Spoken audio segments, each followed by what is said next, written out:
Cameroun, Bandou, Africa, Bandou, through the world, Bandou. Tous les malheurs qui arrivent aux Camerounais sont mérités, il en faut plus. On ne peut pas pousser la mauvaise foi à ce point-là. Vous savez, on doit jouer à Kampala. Oui, et parce qu'on s'est rendu compte que André Onana est très populaire dans cette zone-là, on a demandé un huis clos. On est allé même ramasser ce qui est contre la pédagogie. Salut les amis et bienvenue sur cette plateforme. En fait, je ne comprends pas ça. Ce que vous voyez à l'écran là, ça frise le ridicule. C'est comme si ce monsieur, quand il dort, il pense à Eto'o, Eto'o le hante. Il fait des cauchemars. Je ne sais pas si il avait demandé une faveur à Samuel Eto'o fils et il a refusé. Je ne sais pas si il travaille pour cette cabinet noir que je vous parle tout le temps ici. Mais il a un problème, un sérieux problème avec Samuel Eto'o fils. Ou du moins, quand il attend le nom Eto'o, ça peut-être la chasse des démons qui habitent chez lui ou chez d'autres personnes. Parce que je ne peux pas comprendre ce genre d'acharnement. C'est toujours ce même monsieur que vous voyez à l'écran qui avait dit que Eto'o est très intelligent. Comme il est parti, vous vous rappelez à l'époque quand on venait de signer le contrat avec Marc Brice, c'est monsieur qui ne respecte pas sa parole. Parce que comme le dit l'homme, c'est sa parole.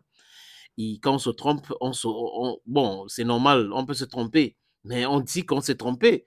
Mais quand on reste tranquille, ça veut dire qu'on est ridicule, comme c'est le cas pour Marc Brice. Moi, je pense que c'est le ridicule qui fait en sorte qu'il n'arrive pas à se dédier.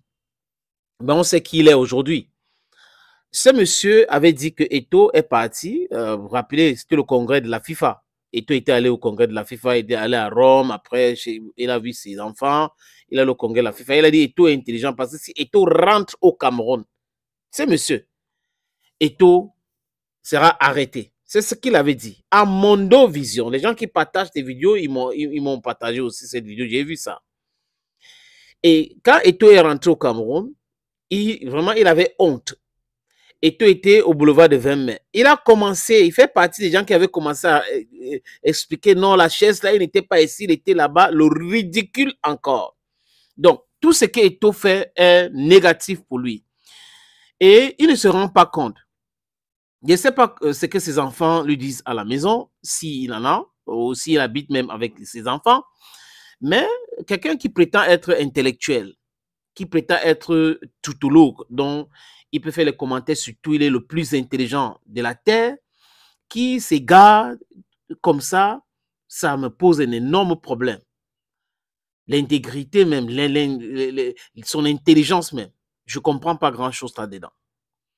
Comment se fait-il que quelqu'un qui ne connaît rien du football, du moins il ne veut pas comprendre, parce que nous tous, n'est-ce pas les amis, on apprend tous les jours, du moins avant d'aller devant les gens, c'est la télé ou la radio, en tant que consultant ou journaliste ou panéliste, vous devrez vous renseigner, vous devrez vous questionner comment ça se passe et toutes ces choses-là, vous posez des questions. Le match Cameroun-Kenya, écoutez bien, monsieur, il s'appelle Nyamek. Le match Cameroun-Kenya, c'est l'Africa Foot qui décide. Parce que c'est l'Africa Foot qui accueille, donc c'est le Cameroun. Le match Kenya-Cameroun à l'Uganda, ce n'est pas l'Africa Foot qui décide. C'est la Fédération Kenyan de football, Kenyan Football Federation, qui décide.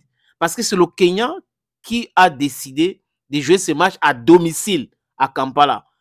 Compte tenu du fait que le stade de Nairobi, que je connais, n'a pas été homologué.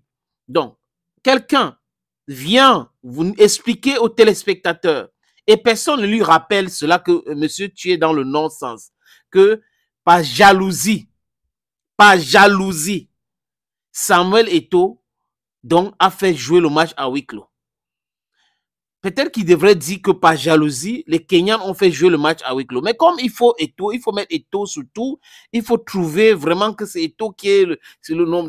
Tout tourne autour de lui. Le football à l'Ouganda, c'est lui. Le football en Afrique du Sud, c'est lui. Le football, c'est toujours Eto'o. Alors que le sélectionneur, Higuin Ferrat, Kenyan avait bien dit que le match sera joué à huis clos. les explications, ils n'ont pas donné. Mais on a essayé, les amis, d'interroger certains pour comprendre. Il se pourrait que c'est parce qu'on en a eu trop populaire là-bas et ils n'ont pas voulu de l'influence des Ugandais pour, ou contre leur équipe, les Harambee Stars. Mais d'où vient qu'un monsieur se met à la télé pour prononcer plutôt le nom d'Eto'o sur quelque chose qui ne concerne pas la Fédération camerounaise de football? C'est quand même... c'est quand même terrible. Il ne se rend pas compte. C'est-à-dire qu'il y a une maladie qui est en train de guetter beaucoup de personnes, mais il ne se rend pas compte. C'est-à-dire qu'ils ne se rendent pas compte. Ils sont là. Peut-être que, bon, c'est une maladie et que Eto'o, c'est leur remède. Je n'en sais rien, mais il faut qu'on explique à Niamek que ce n'est pas la FECAFOOT qui organise les matchs, tous les matchs, même si les Lions sont concernés. Donc, ce n'est pas parce qu'on a des Lions indomptables que c'est obligatoirement la FECAFOOT qui organise. Les autres pays ont leur fédération, ils organisent les matchs. On ne va pas aller jouer un match contre le Rwanda au Rwanda et les Rwandais décident de jouer à huis clos. Tu dis c'est Samuel Eto'o. On ne va pas aller jouer à l'Uganda alors que c'est le Kenya qui utilise le stade et tu dis que c'est Samuel Eto'o. Ça n'a pas de sens, cher monsieur. Il faut essayer de te renseigner de temps en temps avant de faire des déclarations. Parce que parfois, quand on est en colère, quand on a la haine viscérale envers quelqu'un, on fait des déclarations à l'emporte-pièce et on se ridiculise à Mondovision. Thank you, friends, who is watching videos on this platform. Thank you again. And bye-bye for now.